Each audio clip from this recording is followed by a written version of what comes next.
What? Have you not watched Don't Mess with the Sun? Yeah, but what would you make you say that? He said, let's go. Have you not watched it? Every time he goes into action, he's like, then let's go. So let's go. Yeah, that's yeah. what everyone says. Trying to do a podcast with this guy. You know what? I'm gonna use that as the intro. Oh, wow. Welcome to episode 4, I think now.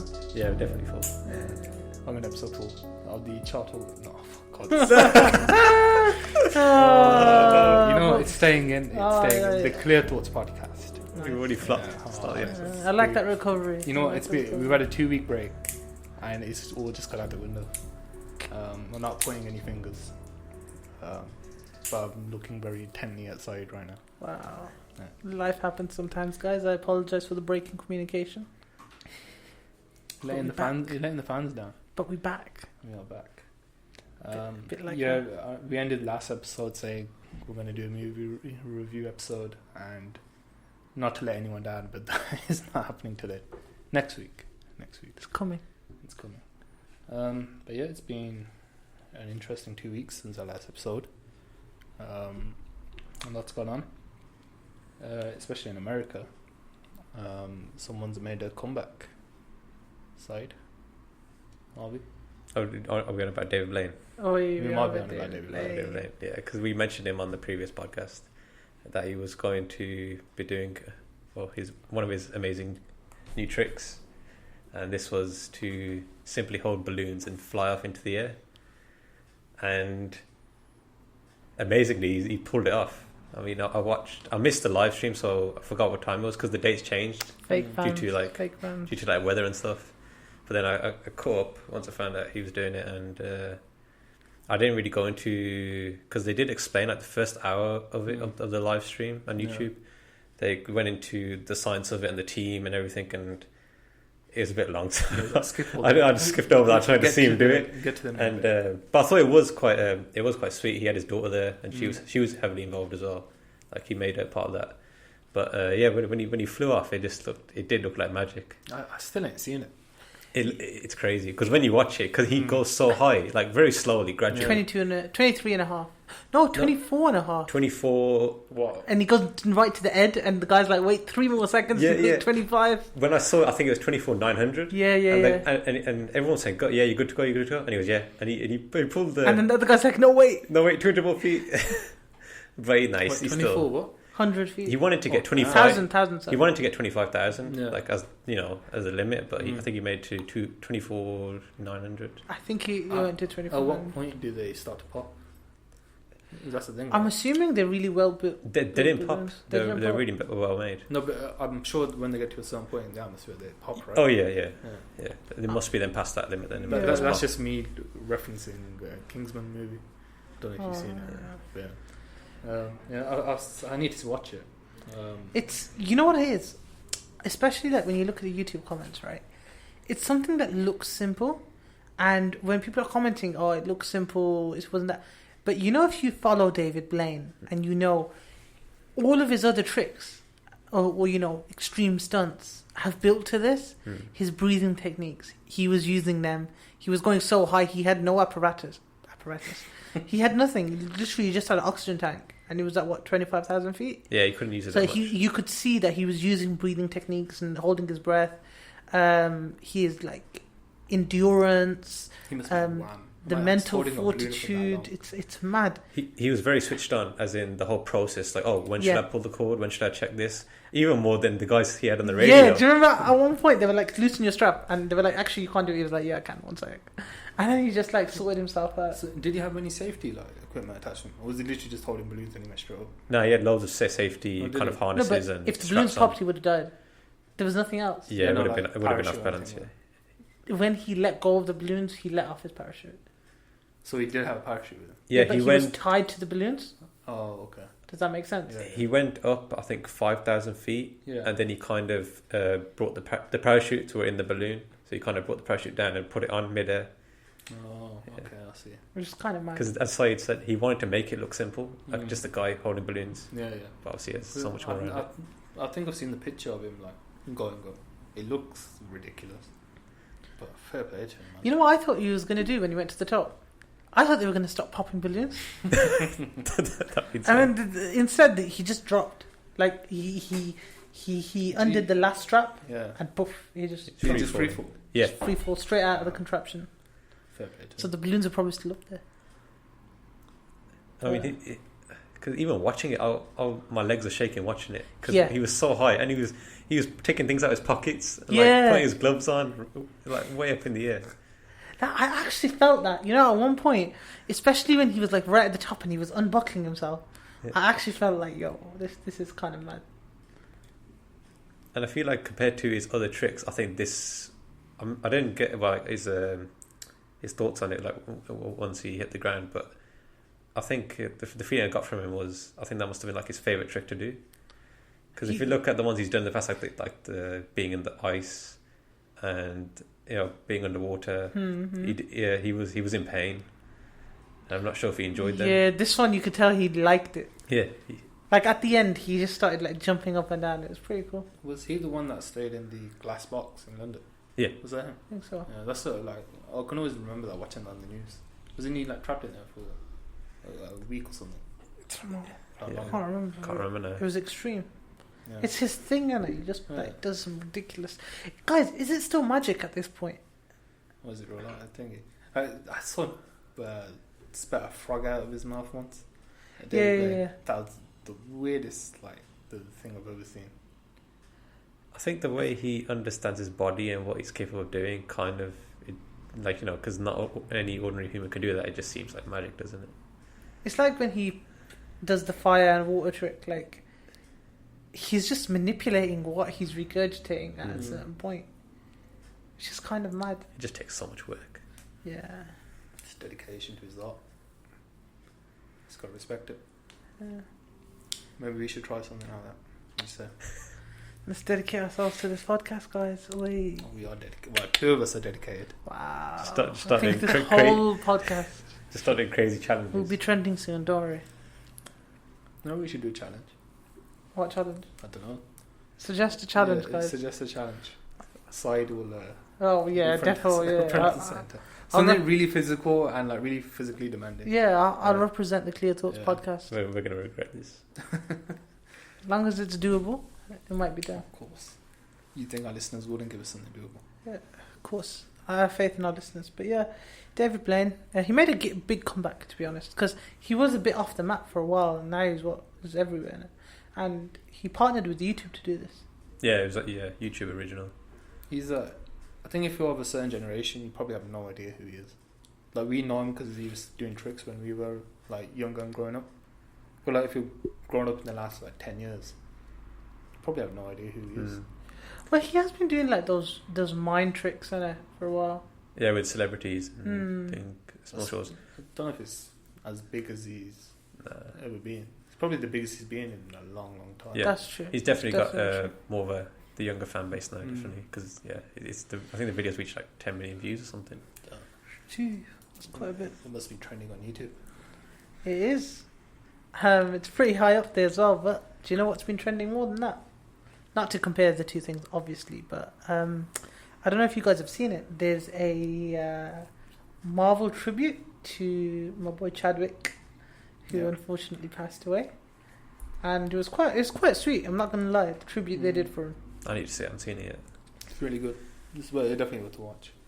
Yeah, it's like they just put together like a bunch of black behind the scenes stuff, and a bunch of actors comment on him, and you know, because it was pretty sudden, isn't it? Okay. Almost, the thing is though, how quick they released the tribute.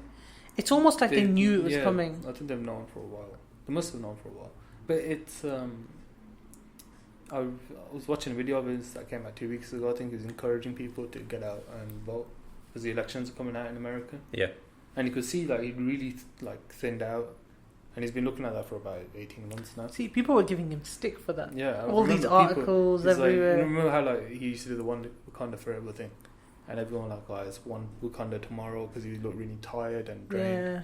And we'll come on to that sort of stuff later on. You're talking about not really knowing what someone's going through. Yeah, it's kind of mad. Like, but where were you when you found out? Okay, I'm not gonna lie. Like, personally, it wasn't.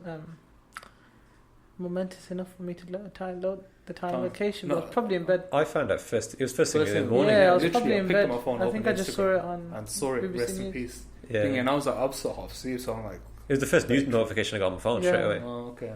Yeah, I just went on Instagram. Sorry, I was half asleep and I was like, okay.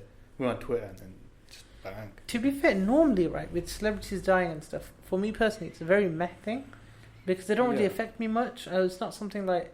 But with him, I actually really enjoyed his movies. Yeah. Do you know what I mean? And he was genuinely a good actor. And it actually is kind of sad to see him go because we won't be able to see those movies again. Do you know what I mean? I was in the same sort of boat. Like not understanding why people get so attached to when celebrities die. So I never really understood it. Like, oh, it's just a celebrity. Like, what are you thinking? But the only one that's actually like got me upset is probably Chester from Linkin Park. Oh yeah. That's the one that got me. Yeah. I was like, damn, man. Because you listen to his music. Yeah, like, grew countless amount of times. Yeah, like going on YouTube watching anime music videos. Yeah, they all like Dragon Ball Z. Linkin all Park. use Linkin Park music. Do they really? Covers, I didn't know that. Yeah. Rock, a lot of rock music. A lot of metal music. It's sick. But yeah, Chester's the one that I was like, damn. I think that's when I started to understand it because then you. Because then it directly affects you, innit? Yeah, but you have like an attachment to that person and like the way they've, because you've kind of grown up with that person. So yeah, you can understand why it affected so many people. And the roles he had, Chadwick, because you know all these Hollywood actors, they have countless amount of roles. Sometimes they're like nothing roles, but the roles he had they're such good like crucial roles. And what he brought to the Black Panther, I mean, it was wasn't it the first superhero movie that got nominated for an Oscar? Was it? Yeah, I'm pretty sure it was. Can't remember. It was something like that. It might have been. But yeah, that's made just to what he brought to the character. And It's just generally speaking, what Black Panther did for the black community anyway. yeah, No, I think growing up, I think everyone had like a superhero they could look up to on the big screen. I mean, it was like growing up with Spider-Man. I used to love Spider-Man when I was a kid and growing up. And Batman, but then what he was for like white people and thingy is what Black Panther is for black kids growing up today. They have like Chadwick Boseman, Black Panther is like a white kids what Spider-Man was to them growing up. I can see that, and fair enough. Like, I get that. That makes sense because he has inspired, and Black Panther itself was a very inspirational movie. But imagine you're a black kid, and you've got like you see a superhero like that dominating the screen.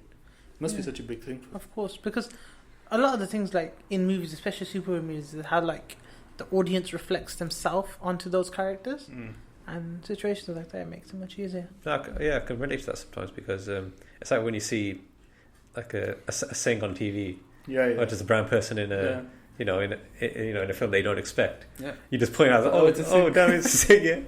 That's fair enough. So he's had a massive impact on black culture, black cinema, and just generally in Hollywood. Like Black Panther broke records. Yeah. You know what's interesting though? Endgame also broke records. What's interesting is he did these movies. While he had cancer. Yeah, colon cancer. Yeah. 2016 is when he got diagnosed with it, and I think that's when the first one came out. His first movie. Black Panther. Black Panther came out in 2018. Wait. So he would have been starting to film. Captain America: Civil War came out in 2016. Yeah, so he was filming around there for that role. That's kind of mad. Yeah, and he's had loads of movies. That's actually so sad because his career really picked off from the Gods of Egypt and Message from the King. Yeah, and they both came out in 2016. So imagine the hype, because his breakout film was that baseball one, which is called 42. Yeah. I'm pretty sure that was it. I need to watch that. Yeah, it's a good watch, and his career's picking up. He's getting these big movies now of Captain America, and then he gets this bombshell. That must be mad. Like the up and the down. Yeah, that was like the start of his career. And at the same time, knowing you've got such a wicked career going for you right now, and at the same time knowing your days are numbered. Like that juxtaposition must have been mad. Probably just motivated more to make the most of it. Yeah, like a legacy. Yeah, and his dedication as well, whilst going under treatment and everything. He kept it so well, like in the dark. And he was a really good actor as well. That's the maddest thing. Like, yeah, to be able to act to that level while you're suffering. So to do all those stunts they had to pull off. Yeah, it's just ridiculous physical dedication. Do you reckon he had to tell Disney? He must have done, yeah, because I feel like just so he can work around it. If he told them when he released Captain America, I feel like they would have recast, or they would have. Yeah, they would have. Yeah, they would have, man. Because they would have had a lot of backlash, I think. They recast that other guy. Do you remember the first Hulk? No, Hulk has been recast a few times. You know, in Iron Man 1. Yeah. Cuba Gooding Jr. Yeah, but that was a contract thing. That was a dispute over money. Yeah, that's different. And that wasn't like the main role. Yeah. I feel like in a business decision, they could fully recast him, because right now, okay, I understand like from the perspective of the fans and stuff, but from Disney's perspective, they've like lost one of their main assets. Do you know what I mean? I don't think it would have been up to Disney then. I think it would have been the guys who do Marvel. Disney owns Marvel, right? Yeah, they own it, but I think Kevin Feige and whatnot. But Disney don't make the film. Like actually, they have the Marvel guys, don't they? Like Jon Favreau and all them. And I think they must have been, so amazed by his audition or whatever. Just let it go. Like, yeah, this is the guy. Well, he started in. I'm glad we got him. Yeah, but I'm glad we got him. He got established in Civil War. That was 2015. You say 16. Yeah, so that film would have already been filmed, released, and then so he's already established, and he was really well received in Civil War. Yeah. Or maybe he didn't tell him in the first film. Yeah, I reckon he waited. He waited until maybe Infinity War. Maybe you're right. Maybe he was afraid that he'd get fired or something. After Black Panther, I feel like he had the confidence to be like, "Yo, guys, you can't do nothing to me now." Like, and then come forward with it. He knows. Well, we're just speculating, but yeah, of course. But the first film I saw him in, because I forgot that he played that role, was the biopic of James Brown. It's called, I haven't have you seen that? It. Is it good watch? That was the first film I saw. I think that was before 2016. And I remember watching it because when I watched Black Panther, I was like, "Oh, damn, that's the same guy." Yeah. He played it so well, James Brown. It was such a good role he played. I haven't watched it. That's a good film to watch. I haven't seen many of his movies, to be honest with you. They're all fairly recent as well. Yeah.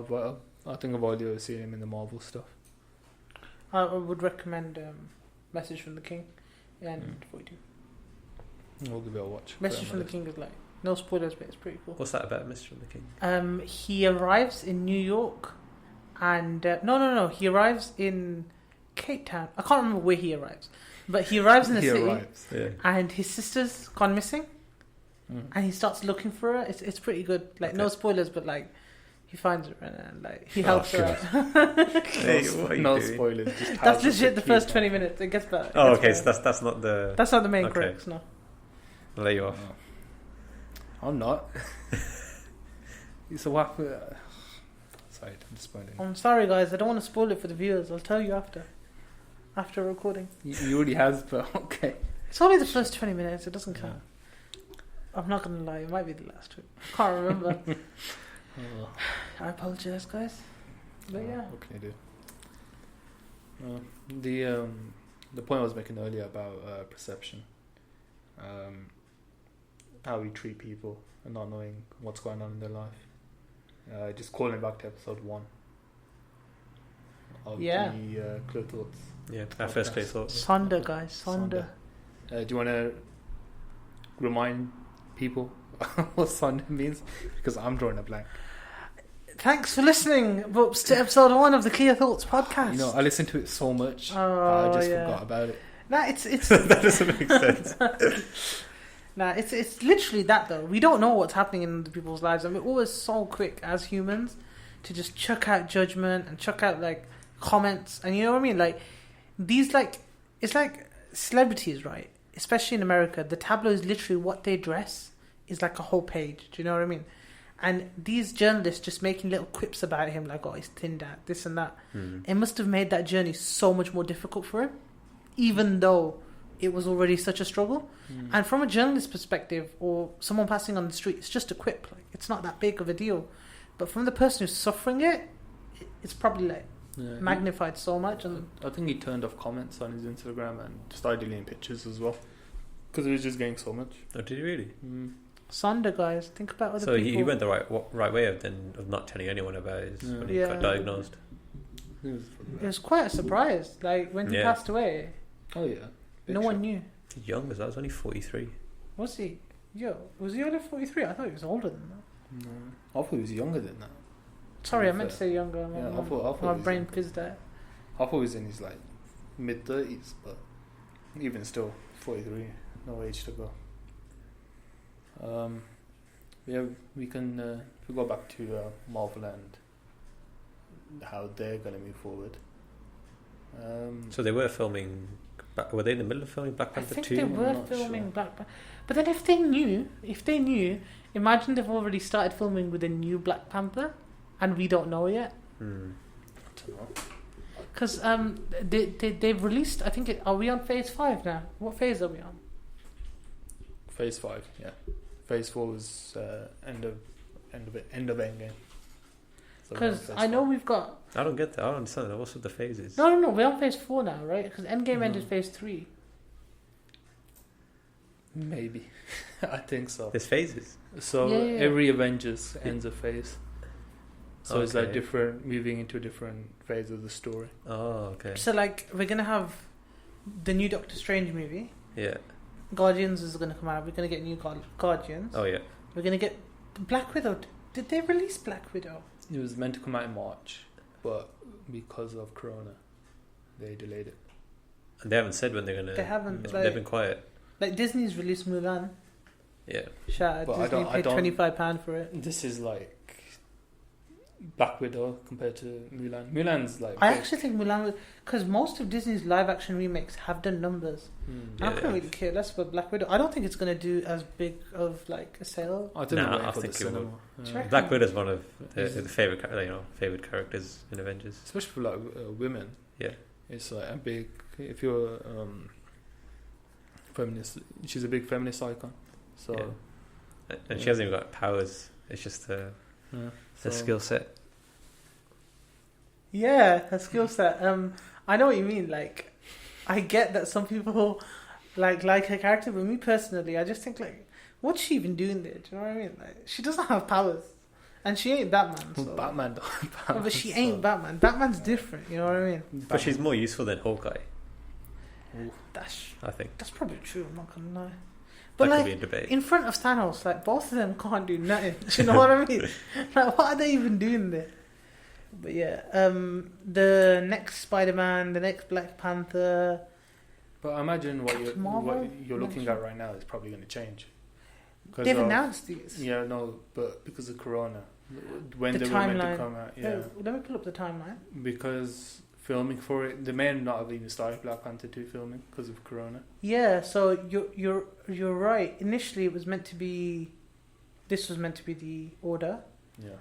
The order being Black Widow already being released, but now I think they're going to release. What was next? Falcon and the Winter Soldier. Oh, that's on TV though. Oh yeah, because they got new. On Disney Marvel Disney shows. Plus, yeah, Disney Plus. I think they're gonna release the Eternals next. Yeah. And then. Oh, is that with Kit Harington and? Yeah. Some new actors. Yeah. Yeah. They're also gonna have Thanos appear in that again. Josh Brolin. Oh, really? He's gonna come back. And then I don't know where they're gonna fit Black Widow back in. They haven't really put anything out about that. They've told us what's gonna happen and what's coming to TV. Blade is gonna come back, which is gonna be good. But yeah, it'd be interesting to see what they do with Black Panther. I think they've already recast him. I actually think they've already recast him. Yeah. I think they'll retire him. Not Black Panther, but T'Challa. I hope they don't. They might have already planned it. You never know. I've seen this fan theory online that Killmonger comes back and he's I hope not. He had a great ending. Don't. Yeah, so when you just said Thanos is coming back, I was like, no, isn't he as a flashback? Yeah. Okay, a younger Thanos. That's a beautiful ending. And Chadwick Boseman, he I think he had input into that ending as well. Did he? Yeah, is a director or someone. I did see an article where he. I know what you're talking about. I did see an article. I didn't read it, but where they had like a line for Killmonger, yeah. And then Chadwick was like, "Oh, he should say this." Oh, you're saying in the actual Black Panther movie? Yeah. I thought you were talking about Endgame. Oh no, what about it? No, okay, cool. That ending monologue that it was a pretty sick Killmonger ending. has Yeah. is sick. Yeah. It's up there, to be fair. But talking about superheroes, I think last week or the week before, a lot's happened since we've been away. The new Batman trailer came out. Have we all seen it? Yeah. Side. I have indeed. Thoughts? I think they're going back to kind of the dark side of it. The detective side. Yeah, like with what's his name, Christian Bale in the Dark Knight trilogy. Yeah. I think they're trying to go back to that sort of style. That was the last proper Batman we had. It was, but with the Ben Affleck and the in the Suicide Squad, it kind of lost its way a bit. I don't know what they were going with. I think they were trying to go too Marvel. Yeah. So Justice League, I feel like they were trying to go too Marvel. And you know what it is? They lost the essence of Batman in that. Like, if you watch the Suicide Squad scene with Deadshot, right? Yeah. You know when he arrests Deadshot? Yeah, at the end. Yeah, he uses his kid, and it's like, that's like losing Batman's essence. Like, the whole thing Batman, like... He kills people. Yeah. Batman. In the whole series, and it's just like what the hell's happening? These have they not read? Like, do they not know their own character? And also, he seemed like the most laziest Batman. So he didn't move much. Yeah, like I don't know. I didn't watch Justice League. I couldn't even get through the first half an hour of it. Don't worry, 4 hours we'll coming come on back to HBO. But it's just a wider debate of Marvel versus DC. So we'll come back to that. But just thoughts on the Batman trailer. What do you think? Are you excited, or are you tempering expectations? I'm tempering my expectations just because of Robert Pattinson. I have to say he's a really good actor. I don't know how I feel about him as Batman. I think he's perfect for the role. Do you reckon? Yeah. And Batman is like a difficult role. And but also people said the same thing about Christian Bale when he was cast. They weren't really in favour of him. To Ben Affleck, I don't know if Batman's written well, but I can see him being a decent Batman. He could work. Work. I don't blame the bad Batman on him. Yeah. You know what it is with Robert Pattinson? Well, actually, the trailer in general. Did you say it was too emo? Yeah, I felt that. But I feel like Batman is emo. It is a bit emo. Nah, it's like what we said. He goes through a phase. This is year one Batman, so I can see that. But and he's from Twilight. Yeah. No, but by the time that's a good point that he raises. Like, I don't think he'll ever shake Twilight. No, he won't. Which is a shame because he is a really good actor. But movies like this will allow him to shake it. Yeah. But it's like, by the time he becomes Batman, he's not meant to be emo anymore. But in the trailer, when I saw him feeling emo, it was before he's shown as Batman. So maybe it's a flashback or something. We don't know. So with this, are they restarting a story with Batman again, or? Yeah. I think they're rebooting it. Oh, okay. I don't know why they do that. I think they can't do anything with the last one though. Yeah. The last one's finished. So if they want to do Batman, they have to reboot it. Just be like, I don't know, like how James Bond did. Just do like a different story or something. I don't know. I feel like this is going to be, you know how the Christian Bale one's perfect. Yeah. How Joker fits into everything. He doesn't fit into any canon that DC are telling at the minute. It's just its own thing. That's what I think this Batman is. For that Joker. No, not for that Joker. I'm just saying what it is, the product you're getting. So it's a different canon to the main DC. Also, are they going to follow the same sort of premise as how they filmed Joker then? Is that what you're saying? Yeah, so it's like... But Joker is in the universe. I'm pretty sure someone said that. No. It's his own separate universe. They need to attach it to something. Because it's a masterpiece. It's how they made it their own... Because it was rated R in America, whatever that means, 15, 18? 18. Probably 18, yeah. 18. Yeah. So that's why it's not part of the main canon. So yeah, that's what I think they're doing with this Batman. It's going its own like separate universe, which is good because I don't want it to tie in to the Ben Affleck Batman. That's good then. I honestly think the HBO special will recover that Batman. The Justice League. Yeah. So they're doing another cut of that. They're doing the Snyder cut. Fans got what the fans wanted. Obviously, So who's Snyder? So Zack Snyder's like the creative mind behind Batman vs Superman. He did Man of Steel. Okay. So he was the one that was kind of launching the DC universe.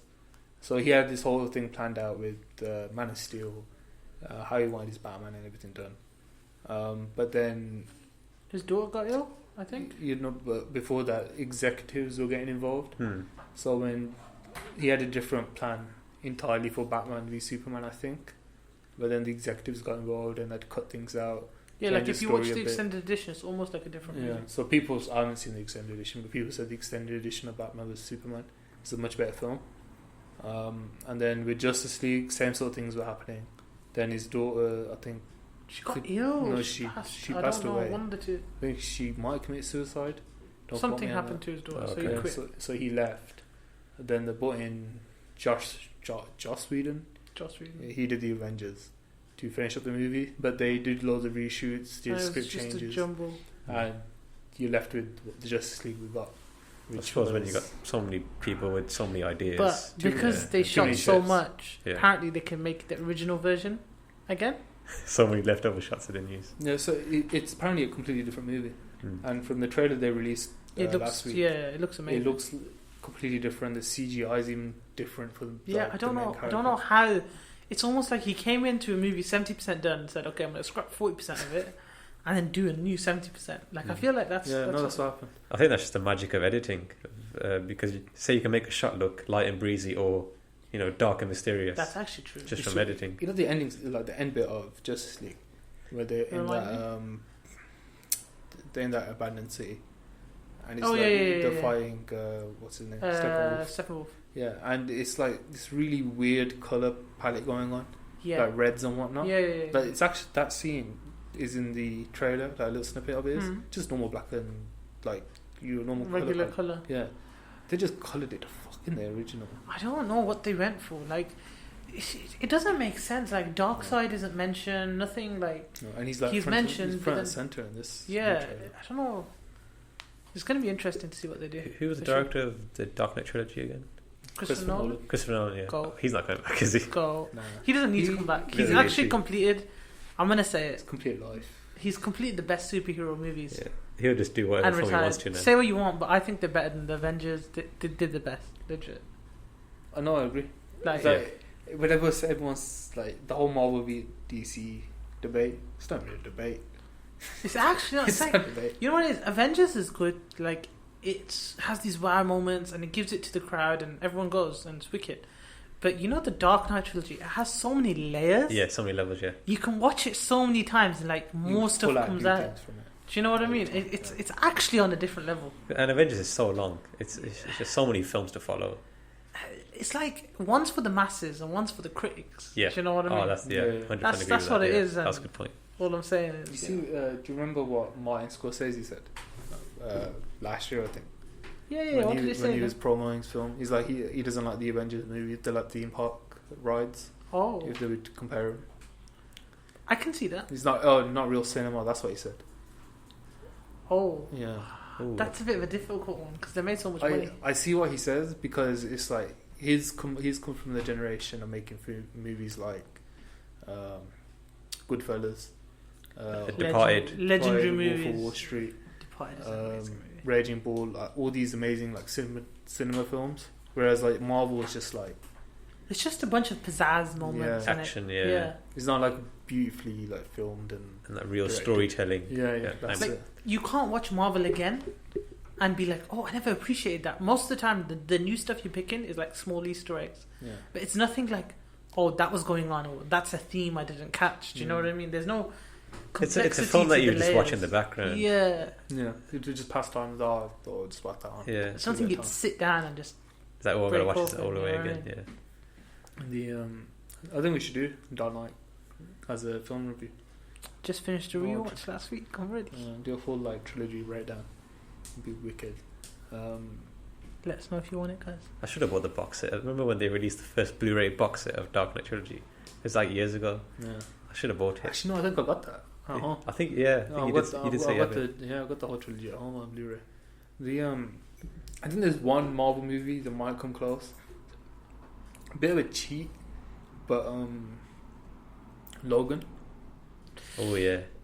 definitely, I agree with you. I'm not saying it's as good. I'm No, saying but when you watch that, you don't think it's a Marvel. movie. Yeah, that's what I mean. Yeah. I was going to say, I agree with you. That's what I'm saying. It's a bit of a cheat answer. Yeah. It's not like a typical Marvel. It's more like those movies. Yeah.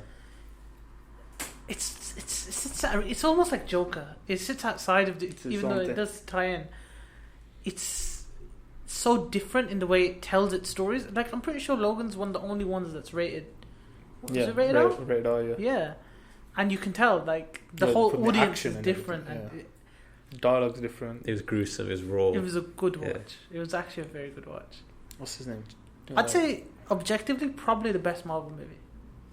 I'm thinking. It could be. Yeah. Thinking. I wouldn't not argue against that. Would it? I would not argue against it. Yeah, I can't think of anything else. Like, but Endgame's good. Infinity War's like good. You know, I wouldn't say they're like my favorite Avenger movie standalone is Doctor Strange. Oh. That's what I was going to say. The origin stories are the best. Yeah, fully. Like Iron Man, Thor is good. The one follow up that is better, I think, is probably what's the Captain America one? Winter Soldier. Yeah, I think that's probably Captain the best America was follow a up. bit boring, man, until the third one. Legit. Yeah, I do like the second one. First one's okay, but I like Origins. It's peak. I can't remember what happens in the second one. It's still about the war, isn't it? The first one ends the war. I'm pretty sure he goes into the war. Yeah, he ends war. Like, yo, Peggy, and boom. Yeah, yo, Peggy. Yeah. And then Winter Soldier's Bucky, isn't it? Yeah, I just can't remember what happens. That's the thing. I just can't be bothered. And I didn't like that character, Bucky. Yeah, it gets too much. You know the whole thing with him against Tony Stark here. I get it, but at the same time, it was just so dumb. I didn't understand that. I don't know why they were so dumb. Captain America versus Tony, or Bucky versus the Civil War. Oh. Yeah. Like the I back Tony. Accords, I get that. I back Tony. Yeah. I mean, I get it because it's from the comic book, isn't it? In the comic books, I feel like it makes more sense. Like, don't people die in the comic books as well? Yeah, and the one of the triggering facts is someone dies. I can't remember who dies. Does Spider-Man die? Nah. Or am I making that up? Nah, there's like a mutant who loses control of his powers and makes like nukes. And he kills a hero. I can't remember who. Yeah. And then everyone kicks into action and they're like, yo. I can't remember who it is though. But a bigger event triggers it. It's not just him being like, yo, you killed my parents. And him like, nah, I didn't. And then, do you know what I mean? Like, obviously it's a big deal. But at the same time, it's just blown. And I'm not going to lie, now that Robert Downey Jr. is gone, the whole Marvel thing, I feel like it's going to crumble. I actually think he was the linchpin. Because he was the main guy, wasn't he? Think about how big of a decision that is, though, to kill him off. Was his contract ending? I think so. Because the creative decision to kill him off is a risk. I feel like he probably got tired of it, though. Yeah, you can't carry him on for that long. The thing is, Wolverine's been Wolverine. They can bring him back, like, though. 15 years? They can bring him back. The whole time travel thing. It's not the same. So I've seen a theory about bringing, what's his name? Captain America, Steve Rogers back. So you know how in Endgame they pass time through Ant-Man and he becomes a baby again or becomes younger? They're going to do that to him. So you know that could make a wow moment. I'm not gonna lie. Like, so, like, you know, there's an old guy, and then all of a sudden the shield would just come flying in out of nowhere. I can already imagine it. But I think if they do that, it's just cop out. So you know when you got an ending, you just leave it as it is, let it sit. So there's talking about bringing Tony back and bringing him back, and like just leave it. Just try and develop new characters, you know. But the big boys, the big executives at Disney probably get involved. They want to sell toys and merchandise to make money. That's true. That's what it is. Yeah, and they need to take the risk of introducing this new kind of wave of heroes. I think the Marvel movie I'm looking forward to now is, I think the only one I'm looking forward to is Doctor Strange. Just because I like Benedict Cumberbatch. I agree with that. And the new Thor, actually. Yeah, no Thor. The new Thor might be he's good probably as well. my favourite. Thing is, with the Thor movies, the first one's good, but then the second and third, they're kind of samey. Second one was yeah. The third one was probably my favourite. Okay, maybe I need to rewatch it. But is that Ragnarok? Second one was Ragnarok? No, okay, yeah, no. I was about to say Ragnarok is when it kind of you know it brought it back. They made a really good decision to change the tone. The tone. I thought there was two more before Ragnarok. I forgot. It's the first and then Dark World. I actually think Dark World is the worst Marvel movie. I see that a lot. People criticize it a lot. I'm thinking about it. I can't remember why they criticize it so much. It just gets boring, man. Does like it? Personal opinion. I haven't seen it enough. I've seen it once or twice. It's the one with Doctor Who. Yeah, no, I've seen it. I haven't seen it like multiple times, so I can't. Yeah, what's his name? The first Doctor Who of our generation. What's his name, man? I want to see not Chris Mendelssohn. He's someone else. You know the one with Rose. Yeah. Did you watch Doctor Who? Christopher. No, I know you're about. It's the skinny tall guy. Christopher Eccleston. Is that his name? I think it was. But yeah, you know him. He was in Harry Potter as well, wasn't he? No, you're thinking about David Tennant.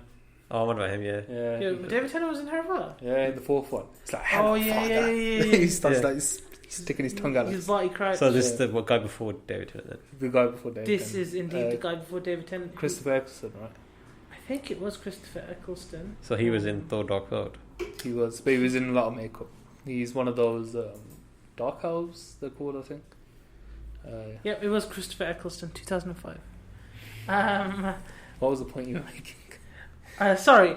Yeah, he's the villain. And I was trying to remind you which movie it was. It's just such a dumb movie. Like someone at one point picks up another Infinity Stone, which then goes into Jane, which then pulls out Jane. It's just silly, man. Yeah. Like, it's almost like you're just waiting and nothing happens. Just waiting for the Infinity Stone to be brought into the story. I think that's the problem Marvel has. They have just so many movies that they're going to have a stinker along the way. Yeah, it's natural. Yeah. But then DC is coming back. We'll see. I feel like it is. Even with the Wonder Woman, they've started that Wonder story Woman, arc. That was good. That's the first DC film that I feel like started clawing back a bit. And then Aquaman was good. I enjoyed Aquaman. I didn't like the CGI of that film. Really? But it was a good film. The story. I thought it was beautiful, man, with the water and stuff. My thing with the recent the DC got a lot of criticism for like the way Batman Superman was, and there was a film before that, Man of Steel. The way that was. Man of Steel was good though, wasn't it? It was a good film. Yeah, it was a good film. Yeah. Because it was a lot more dark and grittier. They were going for the Christopher Nolan approach, and because people were riding off a wave of Marvel, it's all light and quippy and whatnot. People didn't take well to that. It's mainly for the younger fan base. Yeah, and then what's the new one that's come out? Aquaman. Oh, Aquaman. When that came out, it had a more of a Marvel approach. Yeah, and that's why I feel like it did so much better because there's a lot more quippy, it's a lot more light in its colours and whatnot. But you kind of need that a little bit. I'm not gonna lie, like. Yeah, but I want DC to do their own thing because I think genuinely I think they've got the better characters. Fully, they've definitely got the better villains. I'm thinking. Yep, definitely. Definitely got the better villains. They've got the better source material. Their stories are better. Like eventually, if they get along to doing something like Justice League Doom, that would blow Infinity War out of the water. You know what I mean? But getting there is a long journey, isn't it? It's a bit of a different. Yeah, that's the thing. I feel like they're just trying to catch up to Marvel so much that they just skipped everything and went straight to Justice League. But what I do like about Marvel and how they do sometimes go for that, the dark approach, is in their TV shows on Netflix. So have you seen Daredevil? I have. Like Jessica Jones. Jessica Jones, one of the best shows. Those two shows, honestly, they're so good. It's not like your typical Marvel film. I agree with you. It's Jessica Jones is just mad on a different level. The thing is, though, they cancelled them. Yeah, that was going to say, they cancelled them. And they did so well. They cancelled, but they still brought them all together in one series. Yeah, they brought them all together, they made the Defenders. And then that just kind of closed it off. But I don't get why they cancelled them. They were doing well. They were doing so well, yeah. Is the Defenders finished? Or? It was just one season. I think it was meant to be 2, though. I never watched Defenders. But Jessica Jones was amazing. Yeah. As was Daredevil. I like Daredevil as well. And The Punisher. The Punisher was good. Yeah, Punisher came off of Daredevil. Yeah, season 2. Because they meet up, Luke Cage, is that one? Luke Cage, that was... I enjoyed it. I personally enjoyed it. The first season was good. Was there a second season? I can't remember. There was Iron Fist, which had 2. I think that's the one that didn't get received really well. Yeah, it did. Iron Fist. You know what? I liked Iron Fist. I'm not going to lie. It was a bit, but if you'd watched the others, it was still worth I didn't like the Iron Fist character. I liked the other characters in Iron Fist, like the villains. They were good. Yeah. The villain was sick. Yeah. The hand. Was it the hand? I think it was the hand. Yeah, the hand. But I feel like in terms of TV shows, that was their best. Not like Agents of S.H.I.E.L.D. and that kind of stuff. Because it's Agents of S.H.I.E.L.D.'s been going on for longer. Yeah. But I feel like Marvel did better when they worked with Netflix. And I feel like it's because the whole Netflix-Marvel coalition didn't work very well. That's why it broke down. So I feel like that's how Marvel should kind of do their films, if they want to I feel like they kind of lose compete it. with DC, but they can't, can they? There's They so don't far need to, one though. way. Yeah, well, that's the thing, that big and that well established, they don't need to. But there's so far one way. Yeah. I'm just thinking, DC doesn't really do any TV shows. I was just thinking Gotham? Gotham, I think that's ended now. Yeah. I only watched the And first then there was season Smallville ages ago. Flash, Oh, Is yeah, that- they do Flash, Flash. Green Arrow. Yeah. but they're And not as good as the Supergirl. Marvel. They're not as good as Is the it Marvel. Supergirl? Yeah, Supergirl. Yeah. Yeah, I've never. I watched one season of Flash. I got bored, and that's it. I watched Supergirl. I watched one episode of Supergirl. I watched the first season. It was okay. But then again, it wasn't like a deep watch. It was more of just a casual viewing. Casual viewing. Yeah. So It's in not- that respect, I think Marvel kind of beats DC in terms of TV shows. Yeah, their TV shows are by far better. And you know what they did, which is good? They pulled off characters that no one really focuses on in the movies. Yeah. DC, they tried to do that, but then they chucked Flash into it. Well, they didn't actually. They gave Flash away, and then CW made a Flash, and then they made their own in Justice League. But now they've got two Flashes. Do you know what I mean? And they can't get rid of Flash in the Justice League because he's the main character. And it's just a different universe. Have you heard about the Flash movie that's coming out? There's a new Flash movie. New Flash movie. They're having, I forgot his name. Is it Michael Vaughan? The guy he was the Batman in the 90s. It's Michael Vaughan. Okay. He's coming back as Batman. In this Flash movie. Yeah. Ben Affleck's going to be in there. Oh, they're gonna do because Flash That's can what- there's a do Flash dimensions story. and Yeah. time travel. That could be sick, actually. Yeah, so it's going to be If it works. that 90s Batman. I forgot. I think it's Michael Vaughan. He's the villain in Spider-Man. There were so many Homecoming. different Batmans. Yeah, George and Clooney. Oh, we don't recognise him as a Batman. Yeah, so he's going to be in there, and so is Ben Affleck. So that'd be sick. So I'm interested to see where they go with that. That could be interesting, yeah. It's Michael Vaughan. It's not Michael Vaughan. What's his name? Michael Vaughan is a Dutch footballer. Type in who's the villain from Spider-Man: Homecoming? The Vulture. Who plays him? That's... Michael Keaton. That's the Oh one. yeah, Yes. he was Batman. He was Batman. Michael Vaughan. I swear he's a cricketer. Indeed. No, Michael Vaughan's a Dutch Yeah, he footballer. He is, isn't He it? is, He's yeah. the England captain. Oh Is my he? god. Yeah. There's also... I was just going along with that. I thought you knew on it. Yeah, I was just like, okay, I'll go with you. That sounds familiar now, yeah. Michael Keaton. This Yeah, is Michael Michael Vaughan. Keaton. Oops, Yeah. that guy. That's Michael Vaughan. What were you saying? Vaughan. V-A-G. We've established that But it it's wasn't not like him. that. Yeah. Yeah, it's not. It's Michael Keaton. He did Birdman. I'm such an idiot. Yes, he Yeah. did. Yeah, I got confused. I'm not gonna lie. I was trying to search it, and I was just like, "Name's coming up." Michael Keaton. Yeah, he's coming back. He's gonna be like 60 years old or something like that. Something like that. So he's gonna be an old Batman. So it'll be interesting to see what they do. If they pull that off, it could work. Mm. Could actually work. See what happens. I just want DC, like, for the viewers, for us, it's better. I need DC to fix their game real quick. Yeah. Mm. I'd much rather watch a DC movie. And you know what? Like, DC. Actually, no, that's not true. I was going to say DC has better games as well, but I You've got the feel Arkham like series. yeah. But then you've got Spider-Man. Spider-Man's probably the best superhero game right now. The old Arkham games are wicked. They are, but But Spider-Man, I think... The new Spider-Man is really good though. Spider-Man's probably the best one. And there's this new Avengers game coming out, but I don't know how. It's out. It's apparently doing really well. Yeah. I know my brother's bought a copy of it. I've heard that it's good, and then declines. Like there's still bugs and Yeah. So is it a story polished. game or is it an online game as well? Story game, I think. Yeah, I think it's Yeah, story. Yeah, I think it's got a full story. They should make like an online multiplayer battle royale Everyone superhero. Everyone. Isn't that Fortnite? Right That's now? actually Fortnite right It's now. Fortnite, right? Yeah, I You guess can so. be Iron Man running around popping. Can you? Oh, okay.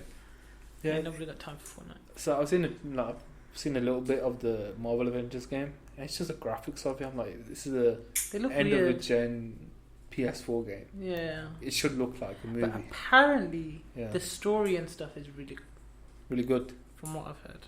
But you just said it declines. Yeah, no, as in like bugs and Oh, you mean the actual like? the actual. It's not polished, game. which Okay. you wouldn't expect from a AAA title. What does a AAA title mean? Like big budget, big publisher, big studio.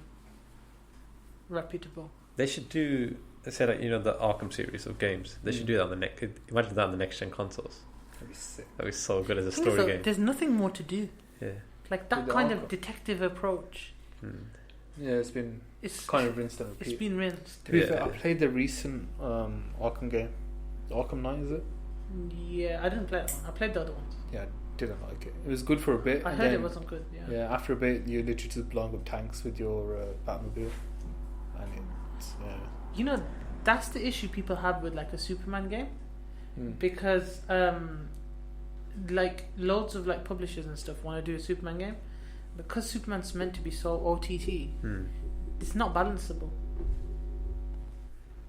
Like in the sense that if you want to make Superman, he needs to be able to fly around and just pop everything. But if you do it like that, what's the point of the game? Do you know what I mean? OP. It's a difficult balance. Yeah. But yeah, superhero games, man. Yeah. Oh yeah. So moving on from games, because we talked about online gaming on our previous episode, and how gaming can affect you socially and all that. And we actually got a question from one of our listeners from one of our Instagram posts, and the question was, I think, they wanted to know what our thoughts would be with gaming and anger management. Okay. And I thought this was such a good point because I experience this a lot when playing FIFA. Because I think everyone could agree who plays FIFA is that you can rage so much, and it can just make you mad at the most simplest things. And because I guess gaming is it can be that kind of escapism from your life. Yeah, definitely.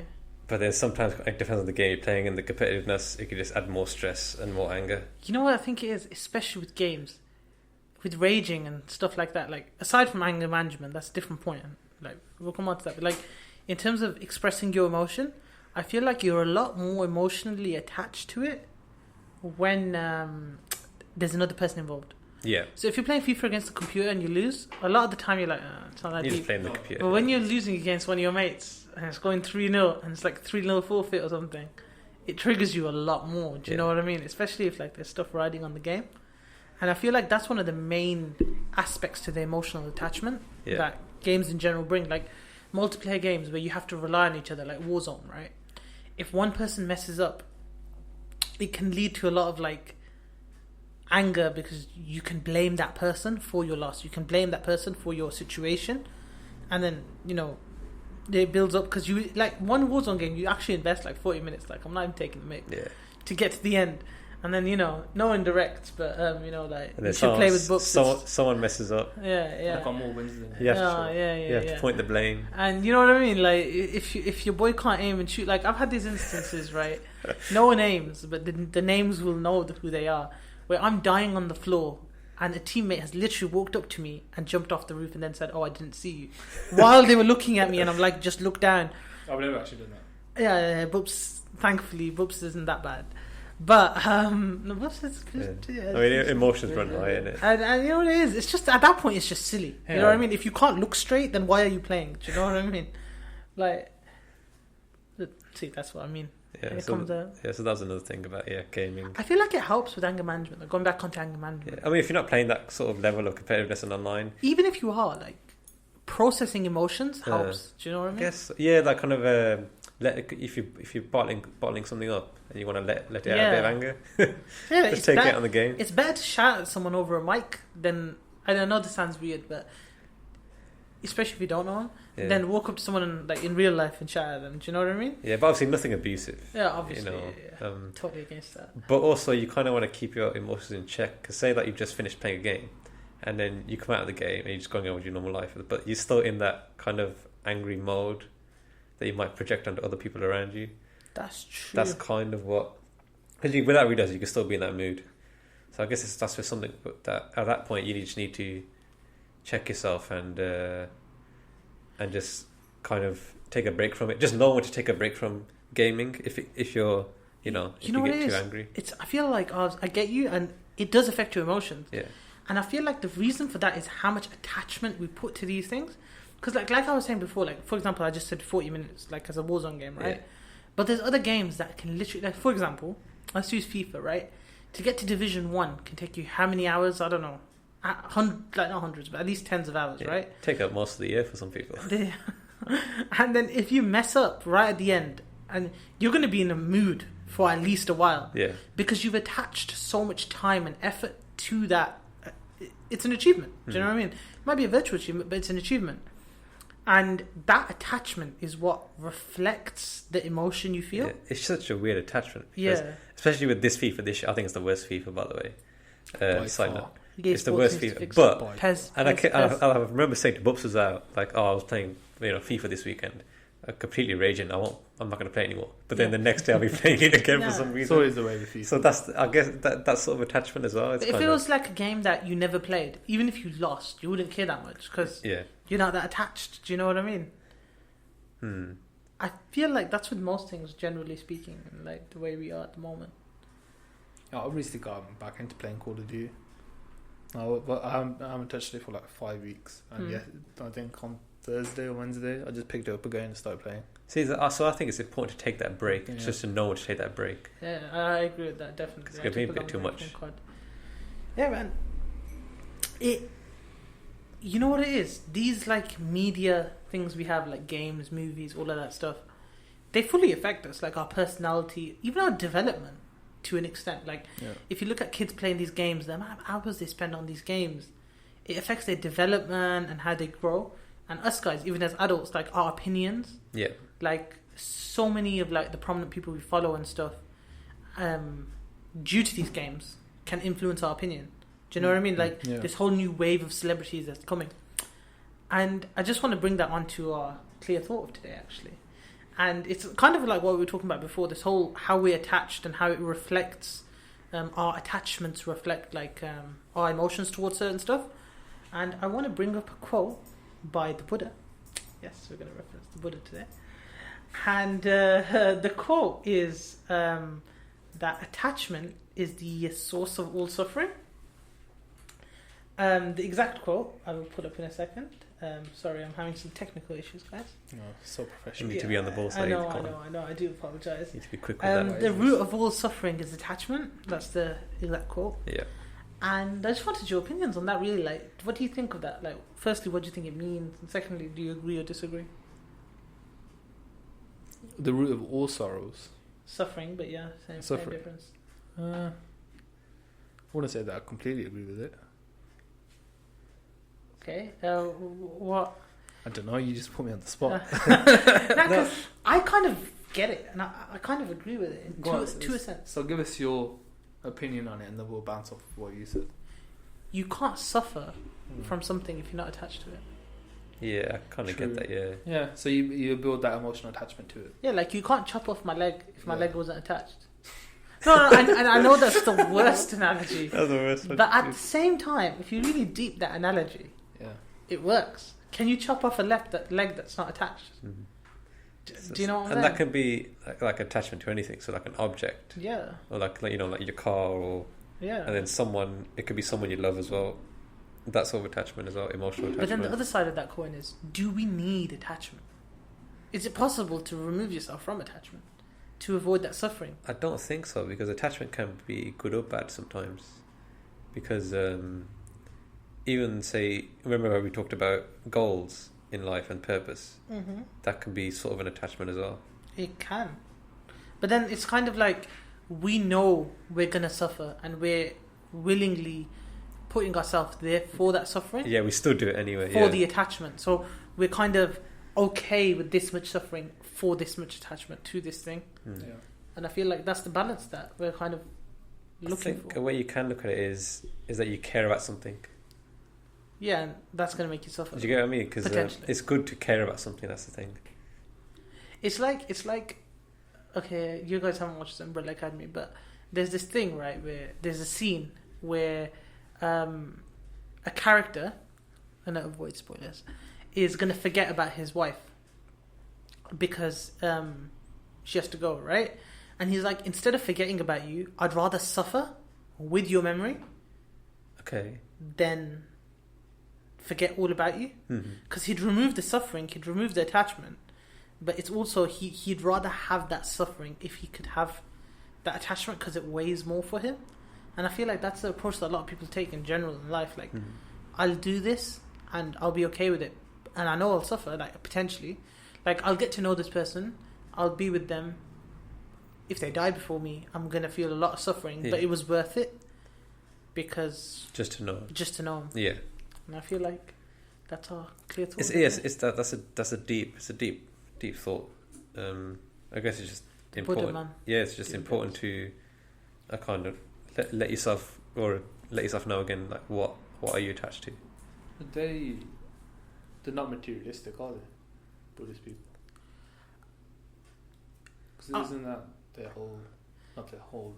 their whole thing's finding enlightenment, but it's kind of like what the faith says and what the Buddhist practitioners are doing aren't always the same. Like, it's meant to be a pacifist religion, but I'm sure you guys have heard about the current Rohingya thing going on with Buddhists, where they're literally burning villages and they're just going crazy to eradicate other religions in their region. Like, there's the Rohingya Muslim population is particularly prosecuted at the moment, but other small minorities as well. They're just going mad. Like, the government's become Buddhist in Burma, and they're just going ethnic cleansing. Everyone that's not Buddhist, I didn't know they're that extreme. But that's not what the faith.